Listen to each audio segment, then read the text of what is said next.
नमस्कार साथियों, मैं डॉक्टर आर कुमार आप सभी का स्वराज अकेडमी पर हार्दिक स्वागत करता हूं। साथियों, आज की हमारी क्लास का विषय है भारत की नदियां। तो चलिए आज की क्लास प्रारंभ करते हैं। साथियों, क्लास प्रारंभ करने से पहले आप सभी से मेरा निवेदन है कि आप में से जो लोग भी उत्तर प्रदेश लोक सेवा आयोग द्वारा आयोजित की जाने वाली PCS 2020 की प्रारंभिक परीक्षा में सम्मिलित होना चाह रहे हैं, वह सभी लोग अपना आवेदन यथाशीघ्र सुनिश्चित कर लें, जिससे कि अंतिम समय में आवेदन के लिए आने वाली जो समस्याएं हैं उनसे बच सकें। तो चलिए आज की क्लास पर वापस आते हैं। आज हम लोग चर्चा करने वाले हैं भारत की नदियों के बारे में। साथियों, भारत की नदियों को मुख्यतः दो भागों में विभाजित किया जा सकता है। पहले भाग के अंतर्गत हिमालय क्षेत्र से निकलने वाली नदियों को शामिल किया जाता है और दूसरे भाग के अंतर्गत प्रायद्वीपीय भारत की नदियों को सम्मिलित किया जाता है। इन प्रायद्वीपीय भारत की नदियों को अरावली पर्वत से निकलने वाली नदियाँ तथा पश्चिमी घाट से निकलने वाली नदियाँ, सतपुड़ा, महादेव और मैकाल श्रेणी से निकलने वाली नदियों के मध्य विभाजित किया जा सकता है। साथियों, हिमालय क्षेत्र की नदियों को पूर्ववर्ती नदियाँ भी कहा जाता है तथा प्रायद्वीपीय भारत की नदियों को अनुवर्ती नदियाँ तथा अनुगामी नदियाँ भी कहा जाता है। अब आप लोगों के मन में एक प्रश्न अवश्य उठ रहा होगा कि सर, यह पूर्ववर्ती नदियाँ और अनुवर्ती नदियाँ और अनुगामी नदियाँ क्या होती हैं? तो चलिए आपके इस प्रश्न का भी हम समाधान कर देते हैं। पूर्ववर्ती नदियाँ के बारे में पहले बात करते हैं। मान लीजिए कि यह कोई स्थलीय क्षेत्र है जिसका ढाल पश्चिम से पूर्व की ओर है। इस पर कोई नदी बह रही है पश्चिम से पूर्व की दिशा में। अब भूगर्भिक हलचलों के कारण या गतिविधियों के कारण क्या होता है, इसका जो पूर्वी भाग है वह उत्थान की ओर अग्रसर हो जाता है। इस तरीके से ऊपर उठने लगता है, धीरे धीरे धीरे धीरे धीरे धीरे इस तरीके से काफ़ी ऊपर उठ जाता है। अब देखिए आप कि पश्चिमी भाग की तुलना में पूर्वी भाग काफ़ी ऊपर उठ गया है, लेकिन यह नदी तो पश्चिम से पूर्व की ओर बह रही थी। तो यह नदी क्या करेगी, जितना भाग ऊपर उठेगा उसको काट देगी। इस तरीके से शुरू से ही काटती चलेगी। तो इस नदी का जो मार्ग है वह जैसा पहले था वैसा ही बना रहेगा, लेकिन इस जो स्थल खंड का जो पहले जैसा स्वरूप नहीं रहा। अब यह ढाल पूर्व से पश्चिम की ओर है, वास्तविक ढाल, लेकिन नदी जो है वह पश्चिम से पूर्व की ओर बह रही है। इसे ही कहते हैं पूर्ववर्ती नदी, अर्थात पूर्व दिशा में जिस तरफ बह रही थी उसी तरफ यह बहती रहेगी और मार्ग में जो उत्थान होता रहेगा उसको यह काटती चली जाएगी। हिमालय क्षेत्र से निकलने वाली ज़्यादातर नदियाँ पूर्ववर्ती नदियाँ हैं। अब बात करते हैं अनुवर्ती नदियों की। यह अनुवर्ती नदियाँ क्या होती हैं? अनुवर्ती नदियाँ उन्हें कहते हैं जो नदियाँ ढाल का अनुसरण करती हैं। मान लीजिए कोई यह स्थल है, इसका ढाल इस तरीके से है। यहाँ से कोई नदी निकलती है तो वह या तो पश्चिम की तरफ आएगी या फिर पूर्व की तरफ जाएगी। वह ढाल का अनुसरण करेगी। कोई नदी यहाँ से निकलकर ना तो पूर्व की तरफ जाएगी ना यहाँ से निकलकर पश्चिम की तरफ जाएगी। कहने का अर्थ यह है कि अगर यह कोई पर्वत है तो पर्वत के ऊपर से निकलने वाली नदियाँ या पठार के ऊपर से निकलने वाली नदियाँ अनुवर्ती नदियाँ होती हैं और यह ढाल का अनुसरण करते हुए बहती हैं।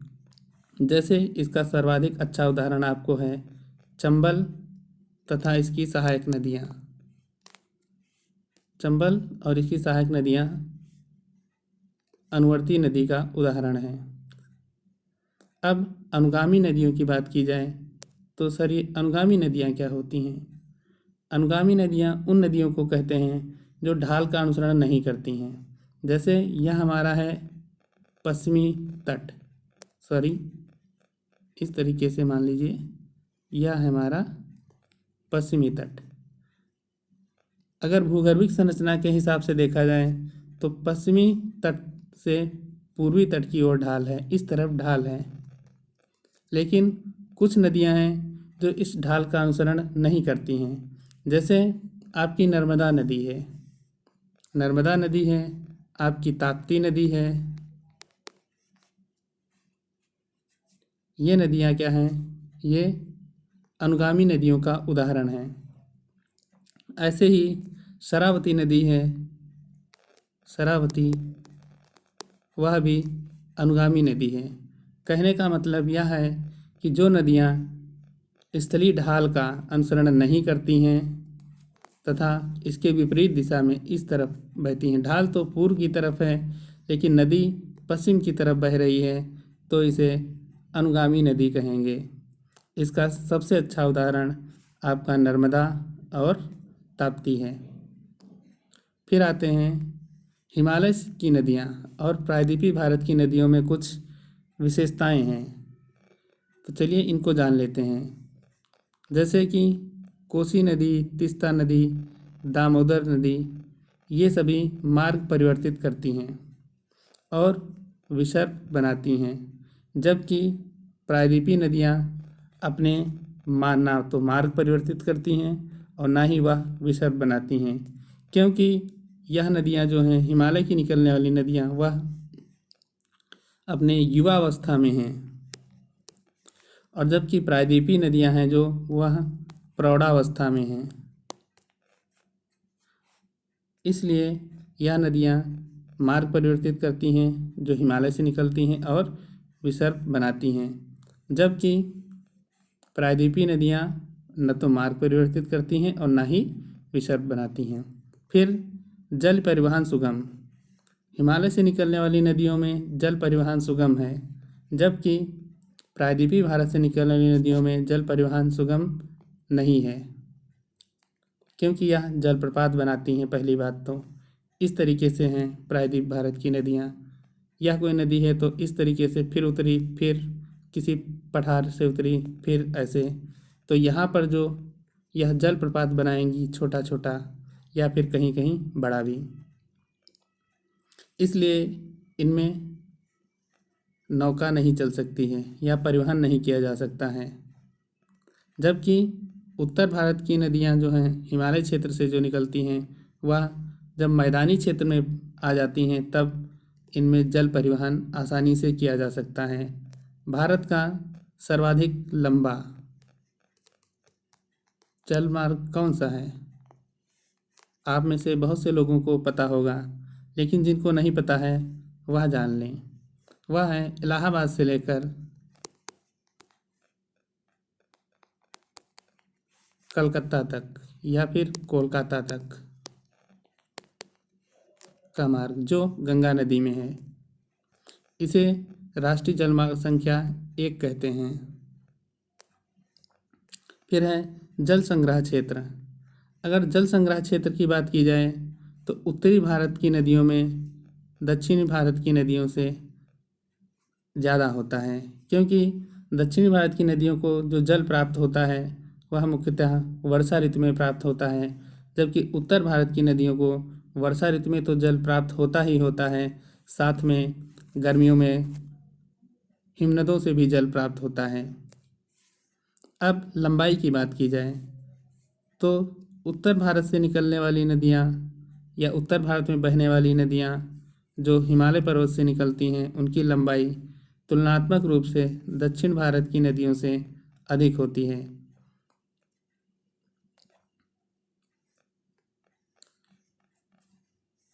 मात्र 3 अपवाह तंत्र, उत्तर भारत में मात्र 3 अपवाह तंत्र हैं।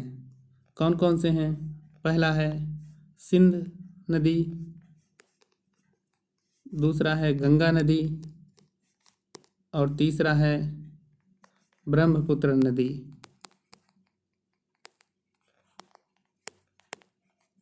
हिमालय से निकलने वाली सारी नदियाँ अंततः इन्हीं नदियों में आकर मिल जाती हैं।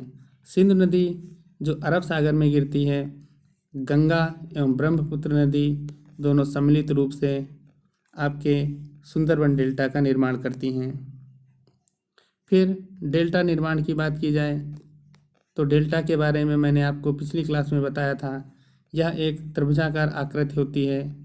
जब नदी समुद्र से मिलती है तो ढाल बहुत कम होने के कारण कई सारी वितरिकाओं में बढ़ जाती है और यह एक त्रिभुजाकार आकृति का निर्माण करती है जिसे डेल्टा कहते हैं।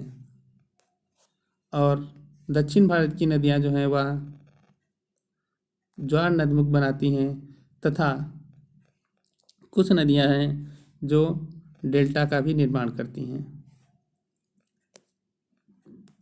लेकिन उत्तर भारत की सारी नदियाँ डेल्टा बनाती हैं। दक्षिण भारत में जैसे कृष्णा है, गोदावरी है, कावेरी है, ये सारी डेल्टा बनाती हैं जो पूर्व की ओर गिरती हैं। मुख्यतः ऐसे समझिए आप, यह भारत का मानचित्र है। इसमें पूर्व की ओर जितनी भी नदियाँ गिरती हैं, चाहे वह प्रायद्वीप भारत से आएँ, चाहे वह हिमालयी क्षेत्र से आएँ, वो सारी लगभग डेल्टा का निर्माण करती हैं।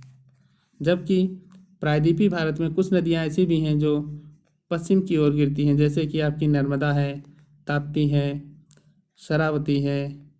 ये सारी नदियाँ जो हैं वह पश्चिमी तट में अरब सागर में गिरती हैं और ये डेल्टा का निर्माण नहीं करती हैं, ये ज्वार नदमुख बनाती हैं। फिर है ऊपरी मैदान में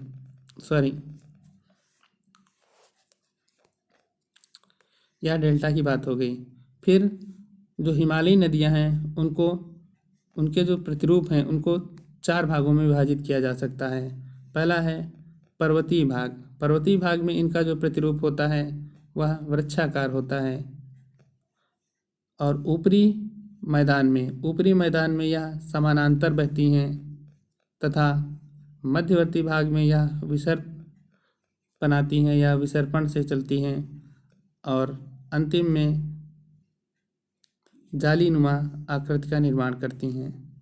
जबकि दक्षिण भारत की जो नदियां हैं वह वृक्षाकार प्रतिरूप तो बनाती हैं, जालीनुमा प्रतिरूप भी बनाती हैं और समानांतर प्रतिरूप भी बनाती हैं तथा यह विसर्पण नहीं करती हैं। यह सिर्फ उत्तर भारत की नदियों की विशेषता है, क्योंकि विसर्पण के लिए क्या चाहिए, या मान लीजिए कोई नदी है, अगर उसको ढाल मिलता रहेगा तो वह कभी विसर्पण नहीं करेगी। विसर्पण के लिए चाहिए मैदानी क्षेत्र, जो कि दक्षिण भारत में नहीं है। अब बात कर लेते हैं, आपके मन में एक प्रश्न उठ रहा होगा कि सर ये प्रतिरूप क्या होता है। प्रतिरूप का मतलब है कि जो वह नदी दिखती कैसी है, मतलब दिखने का कहने का मतलब यह है उसकी कुछ इस तरीके से सहायक नदियां हैं, फिर वह आगे जाती है, या फिर उसके पैरेलल बड़ी दूर तक एक नदी सहायक नदी जाती है, उसके बाद जाके उसमें मिल जाती है, या फिर उसकी जो नदियां हैं वह इस तरीके से आकर मिलती हैं, उसमें कोई नदी इधर से मिल रही, कोई इधर से। कहने का मतलब अगर ऊपर से उसको देखा जाए तो किस तरीके की आकृति लिए हुए हैं, वृक्षाकार। आपने देखा है वृक्ष कुछ इस तरीके का होता है और इसकी शाखाएं वृक्ष इस तरीके से होता है जिस तरीके से बताया है, लेकिन उसमें जो शाखाएं हैं कुछ इस तरीके से निकली हुई होती हैं। तो जो पर्वतीय क्षेत्र है भारत का, वहाँ पर इसी तरीके का प्रतिरूप पाया जाता है। यहाँ पर बहुत सारी सहायक नदियाँ आकर मुख्य नदी में मिलती हैं, एक वृक्ष की तरह शाखाओं, जैसे वृक्ष में किसी शाखाएं मिलती हों। ऐसा ही प्रतिरूप दक्षिण भारत की नदियों का है। फिर ऊपरी मैदान में यह समानांतर बहती हैं। जैसे गंगा की सहायक नदी यमुना काफ़ी दूर तक इसके साथ ही पैरेलल बहती रहती है समानांतर, और ऊपर से रामगंगा आदि नदियाँ भी इसके समानांतर काफ़ी दूर तक बहती हैं, उसके बाद इसमें मिलती हैं। तो इस तरीके के प्रतिरूप को हम कहते हैं समानांतर प्रतिरूप। फिर मध्यवर्ती भाग में जब ढाल बहुत ही कम हो जाता है, इस तरीके से मान लीजिए ढाल बहुत ही निम्न है, तब नदियाँ अपने द्वारा लाए गए अवसादों को आगे नहीं ले जा पाती हैं और वह इस तरीके से विसर्पण करती हुई बहने लगती हैं। फिर है जालीनुमा प्रतिरूप। जालीनुमा प्रतिरूप जो है वह जब नदी मैदानी क्षेत्र से निकलकर सागरी क्षेत्र के समीप पहुंच जाती है, तब वह कई भागों में विभाजित हो जाती है। इस प्रकार एक जालीनुमा आकृति का निर्माण होता है, इसे जालीनुमा प्रतिरूप कहते हैं। यह मुख्यतः डेल्टाई क्षेत्र में पाया जाता है। अपवाह तंत्र के प्रकार। अब अपवाह तंत्र के प्रकारों की बात की जाए तो कई सारे अपवाह तंत्र के प्रकार हैं। इसमें पूर्ववर्ती अपवाह तंत्र जैसे कि सिंधु है, तीस्ता है, सतलज है, ब्रह्मपुत्र है, गंडक है। हिमालयी क्षेत्र से निकलने वाली अधिकतर नदियाँ पूर्ववर्ती अपवाह तंत्र का उदाहरण प्रस्तुत करती हैं। इस पूर्ववर्ती अपवाह तंत्र के बारे में हमने भी आपको ऊपर बताया है। फिर अनुगामी अपवाह तंत्र। अनुगामी अपवाह तंत्र में पेरियार है, शरावती है, नर्मदा है, ताप्ती है। इसके बारे में भी मैंने अभी आपको ऊपर बताया है। अनुवर्ती नदी का अपवाह तंत्र, इसमें जैसे चंबल है, केन है, सिंध है। यह जो सिंध है वह सिंधु से अलग है। यह सिंध है चंबल की सहायक, और वह सिंधु है सिंधु नदी। फिर बेतवा है, सोन है, आदि नदियाँ हैं। अनुवर्ती अपवाह तंत्र के बारे में भी मैंने अभी आपको ऊपर बताया है। फिर आयताकार प्रतिरूप। आयताकार प्रतिरूप क्या होता है? जैसे कोसी नदी की सहायक नदियाँ, मान लीजिए यह कोई नदी है, फिर इसमें कोई नदी आकर इधर से मिल रही है, इस नदी में आकर कोई नदी इधर से मिल रही है, या एक इधर से मिल रही है, ठीक है। फिर ऐसे कोई इसकी सहायक है, तो इसमें इस तरीके से देखिए यह आयत नुमा आकृति बन रही है। इसलिए इसे इस टाइप के जो प्रतिरूप होते हैं उनको आयत अपवाह तंत्र कहते हैं, आयताकार अपवाह तंत्र कहते हैं। फिर है अंतःस्थलीय अपवाह तंत्र। अंतःस्थलीय अपवाह तंत्र वह अपवाह तंत्र होता है जिसमें जो नदी है उसका उद्गम तो स्थल से पे होता है, लेकिन वह सागर तक नहीं पहुंच पाती है, स्थल में ही उसका समापन भी हो जाता है। जैसे कि राजस्थान की मेड़ नदी है, रूपनारायण नदी है, यह अंतःस्थलीय अपवाह तंत्र के उदाहरण हैं। अब है खंडित अपवाह तंत्र।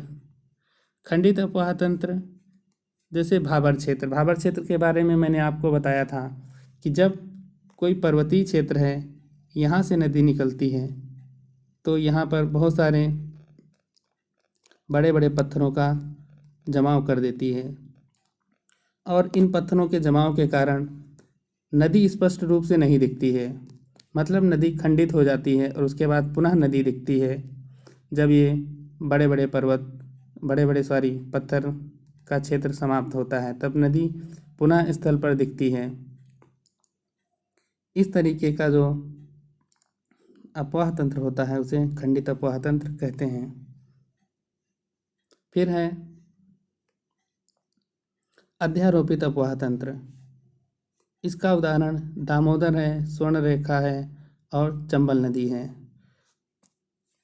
फिर जालीनुमा प्रतिरूप। जालीनुमा प्रतिरूप आपको बताया है, जब डेल्टाई क्षेत्रों में नदियाँ कई वितरिकाओं में बढ़ जाती हैं और एक जालीनुमा आकृति का निर्माण करती हैं, ढेर सारी वितरिकाओं में बढ़ जाती हैं, तो उसे जालीनुमा प्रतिरूप कहते हैं। फिर है आरी प्रतिरूप। यह महत्वपूर्ण है आपके लिए। आरी प्रतिरूप क्या होता है? मान लीजिए कोई यह पर्वत है, या कोई ऊंचा स्थल है, पर्वत है, पठार है, कुछ भी है, यहाँ पर कोई झील है या फिर कोई ग्लेशियर है, यहाँ से जब नदियाँ पूर्व की ओर भी निकलती हैं, पश्चिम की ओर भी निकलती हैं, दक्षिण की ओर भी निकलती हैं और इधर इसके पीछे उत्तर की ओर भी निकलती हैं, तो इस तरीके का जो प्रतिरूप बनता है उसे हम आर्यी प्रतिरूप कहते हैं। आर्यी प्रतिरूप जैसे अमरकंटक पर्वत से नर्मदा निकलती है, वह पश्चिम की ओर बहती है। सोन नदी निकलती है, वह उत्तर की ओर बहती है, और महानदी जो निकलती है वह पूर्व की ओर बहती है। कोई ज़रूरी नहीं है कि चारों तरफ नदियाँ निकलें, लेकिन एक से ज़्यादा दिशाओं की तरफ अगर वो निकल रही हैं तो उसे आर्यी प्रतिरूप कहा जाएगा। वृक्षानुमा अपवाह तंत्र, इसके बारे में हमने अभी बताया आपसे। यह दक्षिण भारत की नदियाँ तथा हिमालयी क्षेत्र की नदियों की प्रमुख विशेषता है। प्रायद्वीपीय भारत की नदियाँ प्रौढ़ावस्था में हैं, इसलिए इनमें ज़्यादा शक्ति नहीं है और यह अपने निश्चित मार्ग का अनुसरण करते हुए सागर में मिलती हैं। फिर प्रायद्वीपीय भारत की नदियों में जैसे गोवा की मांडवी है, जुआरी है और राचोल हैं। ये नदियाँ बहुत ही महत्वपूर्ण हैं क्योंकि यह छोटी छोटी नदियाँ हैं जो पश्चिमी घाट की नदियाँ हैं या पूर्व से पश्चिम की ओर बहते हुए अरब सागर में गिरती हैं। कभी कभी इनसे सीधे प्रश्न पूछ लिया जाता है, निम्नलिखित में से मांडवी नदी किस राज्य में पाई जाती है? कर्नाटक है, गोवा है, महाराष्ट्र है, केरल है, इस तरीके से आपको ऑप्शन में मिल जाएगा, तो इनको आपको ध्यान रखना है। मांडवी नदी गोवा में है, जुआरी नदी गोवा में है, राचोल नदी गोवा में है। उसके बाद कर्नाटक में काली नदी है और शरावती नदी है, ये दो नदियाँ आपकी कर्नाटक में हैं। फिर केरल की बात की जाए तो केरल में भी कई छोटी छोटी नदियाँ हैं, जैसे भरतपुजा है, पेरियार है और पंबा है। आदि नदियाँ जो हैं वह भी समानांतर प्रतिरूप का निर्माण करती हैं। समानांतर प्रतिरूप के बारे में भी आपसे बताया गया है कि जब नदियाँ एक दूसरे के समानांतर बह रही हों। अब यहाँ पर जिन नदियों की बात हुई है वह सारी नदियाँ प्रायद्वीपीय भारत में और इस पश्चिमी घाट में इस तरीके से बह रही हैं। यह समानांतर हैं, छोटी हैं लेकिन एक दूसरे के समानांतर ही बह रही हैं, इसलिए इनके द्वारा जो प्रतिरूप बनेगा उसे समानांतर प्रतिरूप कहा जाएगा। अब बात करते हैं सिंधु नदी अपवाह तंत्र की। साथियों, सिंधु नदी अपवाह तंत्र बहुत ही महत्वपूर्ण है क्योंकि इससे जो निकलने वाली नदियां हैं वह अक्सर भारत और पाकिस्तान के मध्य विवाद का कारण रहती हैं, तो इसलिए इनको बहुत अच्छे से आपको ध्यान रखना है। सिंधु नदी की लंबाई भारत में 2880 और कहीं कहीं 2897 किलोमीटर भी मिलेगा आपको लिखा। इसकी भारत में जो लंबाई है वह 709 किलोमीटर है। इसका उद्गम जो है वह पोखरचू हिमनद कैलाश पर्वत के पास है, उससे होता है। सिंधु नदी की सहायक नदियां जो हैं वह उसमें श्योक है, गिलगिट है, नुब्रा है। यह श्योक है, गिलगिट है, नुब्रा है जो दाहिनी तरफ से मिलती हैं। उसके बाद जास्कर है जो बाईं तरफ से मिलती हैं। फिर मैदानी क्षेत्र में झेलम है, चिनाव है, रावी है, सतलज है और व्यास है जो आकर सिंधु नदी में मिलती हैं। अब मैंने आपको जब उत्तर के पर्वतीय क्षेत्र के बारे में पढ़ाया था तब यह जैसे सिंधु नदी है, मान लीजिए यह हमारी सिंधु नदी है, यह सिंधु नदी है। इसमें सबसे पहले जो उत्तर से मिलने वाली नदियां हैं उनमें श्योक नदी मिलती है। उसके बाद जो है गिलगिट नदी मिलती है और इससे भी पहले नुब्रा नदी इसमें मिल जाती है जो दाहिनी तट से होती हैं। अब यह नदी का दाहिना और बायां तट क्या होता है। मान लीजिए नदी इस तरफ बह रही है, जैसे सिंधु नदी इस तरफ बह रही है। अगर हम इसी नदी के सहारे सहारे चलें, जैसे पानी चल रहा है, तो जो नदी का बायां है वह हमारा भी बायां बन जाएगा, या फिर जो हमारा बायां है वह नदी का बायां और जो हमारा दायां है वह नदी का दायां। तो अब आप समझ सकते हैं कि अगर आप इधर से चलना प्रारंभ करें तो आपका जो दाहिना है वह इधर होगा। तो इधर से सबसे पहले नुब्रा मिलेगी आके, फिर इसमें श्योक मिलेगी और फिर गिलगित मिलेगी, और उसके बाद दाहिनी तरफ से ये तीनों नदियाँ मिलेंगी।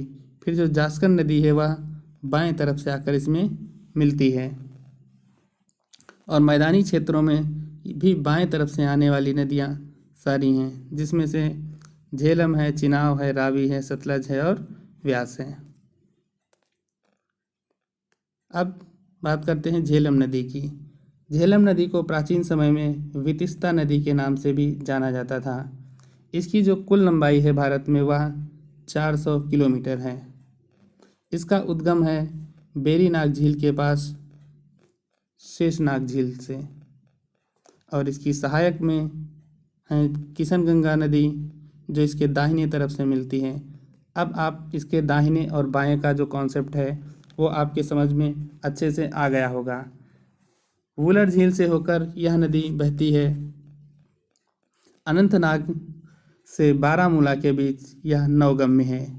यह आपको विशेष ध्यान देने वाली बात है कि यह नौगम्य कहाँ पर है, अनंतनाग से लेकर बारामूला तक। फिर बात करते हैं चिनाब नदी। चिनाब नदी को प्राचीन समय में अश्किनी नदी भी कहा जाता था।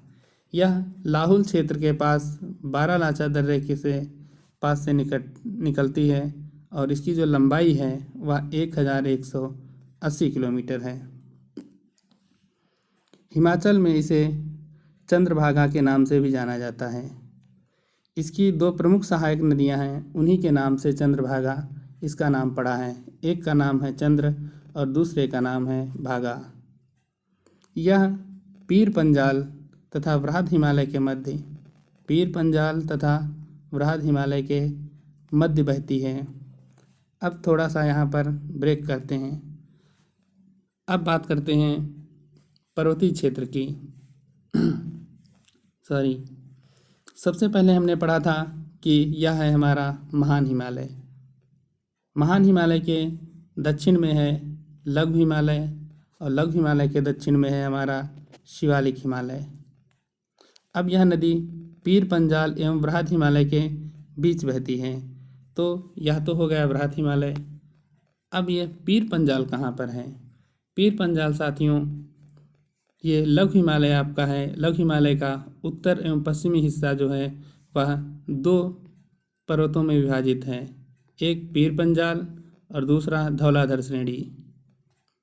इसी में यह पीर पंजाल एवं महान हिमालय के बीच बहती है आपकी चिनाब नदी।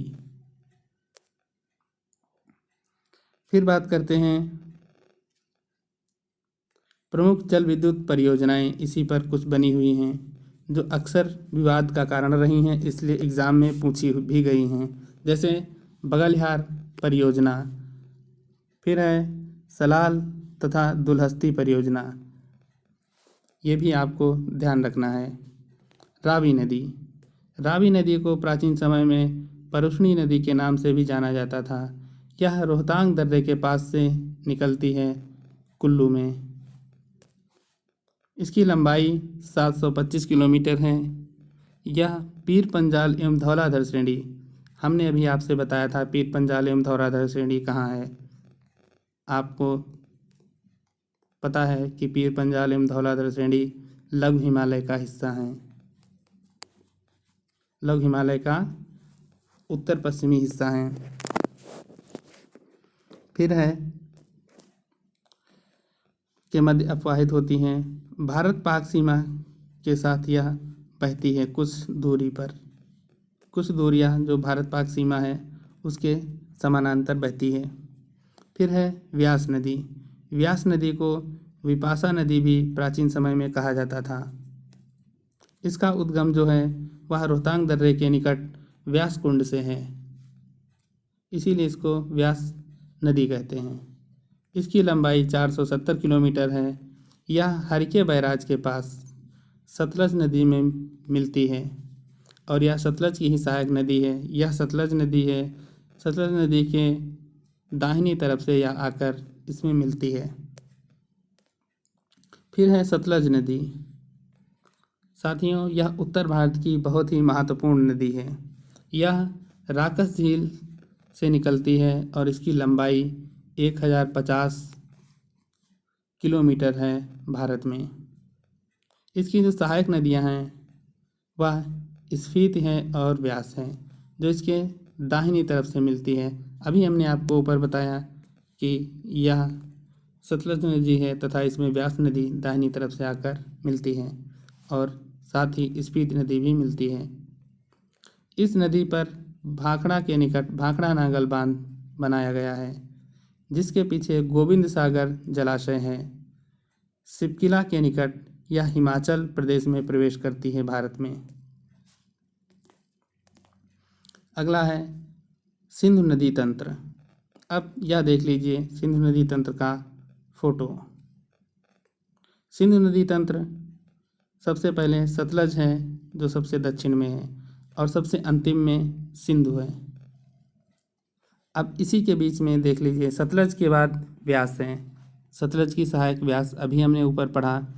उसके पश्चात रावी है और रावी के पश्चात चिनाब है। चिनाब के बाद झेलम है। साथियों, इसमें जो चिनाब नदी है वह अंतिम रूप से जाकर सिंधु नदी में मिलती है। बाकी जो सारी नदियां हैं वह जैसे झेलम है, रावी है, व्यास है, सतलज है, यह सब आके चिनाब में मिलती हैं और फिर चिनाब अंतिम रूप से जाकर सिंधु में मिलती हैं। यहाँ पर देखिए कुछ नदियाँ आकर पाकिस्तान की तरफ से भी सिंधु में मिलती हैं, जिसमें काबुल नदी है और कुर्रम नदी है और गोमल नदी है। अब यह जो सिंधु नदी है इसके दाहिनी तरफ से आकर पाकिस्तान से जो आती हैं नदियाँ वह मिलती हैं और बाईं तरफ से भारत की नदियाँ जो हैं झेलम, चिनाब, रावी, व्यास, सतलज ये आकर इसमें मिलती हैं। यह जो सिंधु नदी है आपकी वह बोरकचू हिमनद के पास मानसरोवर झील से निकलती है। ब्रह्मपुत्र नदी अपवाह तंत्र। अब ब्रह्मपुत्र नदी का जो उद्गम है वह भी मानसरोवर झील के निकट यांगसी ग्लेशियर है। यह तिब्बत में सांगपो के नाम से जानी जाती है। इसकी कुल लंबाई जो भारत में है वह 885 किलोमीटर है। इसकी जो सहायक नदियां हैं वह सुबनसिरी, भरेली, तिस्ता, मानस दाहिनी तरफ से आकर मिलती हैं। अब ब्रह्मपुत्र नदी तो इस तरीके से आकर बहती है। कुछ ब्रह्मपुत्र नदी यहाँ से भारत में प्रवेश करती है और इस तरीके से बहती है। अब इसका दाहिना क्या होगा? यह इधर से आ रही है तो इसका दाहिना इस तरफ से होगा और इसका बायां इस तरफ होगा। आपको जब भी किसी नदी का दाहिना या बायां ना पता चले तो आप नदी के सहारे चलना शुरू कर दीजिए और जो आपका दायां होगा वह नदी का भी दायां होगा और आपका जो बायां होगा वह नदी का भी बायां होगा। जबकि दिबांग, लोहित, बूढ़ी दिहांग, धनश्री और कपोली जो नदियां हैं वह बाईं तरफ से आकर इसमें मिलती हैं। अरुणाचल प्रदेश में दिहांग तथा असम में इसे ब्रह्मपुत्र और बांग्लादेश में जमुना एवं मेघना तथा गंगा के मिलने के पश्चात इसे पद्मा कहा जाता है। विश्व का सर्वाधिक बड़ा नदीय द्वीप माजुली द्वीप है। यह भी अक्सर परीक्षाओं में पूछ लिया जाता है, जो ब्रह्मपुत्र नदी में है। बंगाल की खाड़ी से डिब्रूगढ़ तक यह नदी नौगम्य है। फिर तिस्ता नदी की बात करते हैं। ब्रह्मपुत्र की सबसे पश्चिमी दाहिनी तरफ से मिलने वाली जो नदी है सहायक नदी वह तीस्ता नदी है। जैसे कि यह ब्रह्मपुत्र नदी है, पश्चिम की तरफ से मिलने वाली सबसे पश्चिम से जो मिलती है नदी वह तीस्ता है। ठीक है, इसकी सहायक हैं तथा रांगपो, रंगित तथा सेबक आदि इसकी अन्य सहायक हैं। जलपाईगुड़ी जो पर्यटक स्थल है एक, वह भी तीस्ता नदी की तट पर ही स्थित है।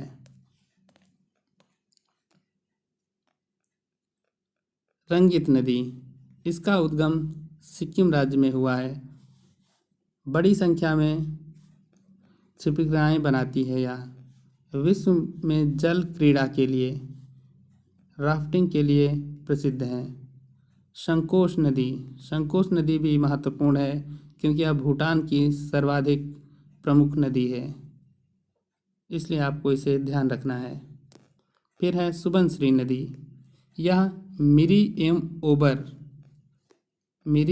ओबर जो पहाड़ियाँ हैं जिनके बारे में हमने पढ़ा था, यह है हमारा पूर्वोत्तर का भारत। इस तरीके से